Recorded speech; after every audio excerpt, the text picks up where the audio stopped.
We're using these state TV pictures of the aftermath of the fighting because the authorities here did not allow the BBC to visit the town.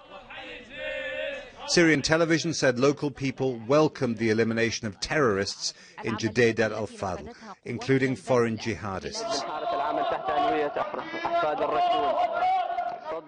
What isn't clear is how many died, civilians as well as the rebel fighters who were still showing defiance via YouTube last week. Opposition sources called it a massacre. Britain condemned the Assad regime. The world isn't doing enough. The world has failed so far in its responsibilities to the Syrian people. So this is a barbaric way of waging any conflict and should be absolutely unacceptable to the world. This is Adra, just outside Damascus, close to the fighting, where 120,000 Syrians displaced from their homes are sheltering. So many that the UN's monthly food rations for one family are being split between three. 2 years ago, the UN World Food Programme was feeding 100,000 inside Syria. Now it's 2.5 million, and they're planning on 4 million by the end of the year.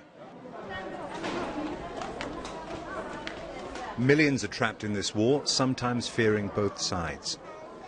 This shopping mall is one of the better places in Adra. 2 families, 19 people, sleep in this space. I worry about the kids, said Walid Hilal. We're all stressed, but we have to be patient. We can deliver food assistance to people in need here in Syria, but what we can't deliver is what they really need, which is peace. Because everybody who is living here, they've moved 2 or 3 times from their homes in the far northeast of this country. They've come here, and all they want to do is go home, till their land, look after their children, their families, and lead a normal life.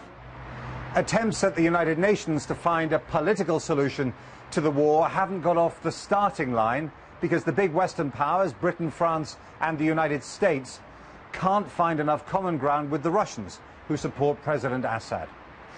Even if they could make an agreement, there's no guarantee that it would work.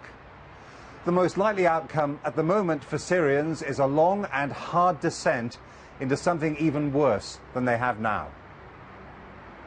Jeremy Bowen, BBC News, Damascus.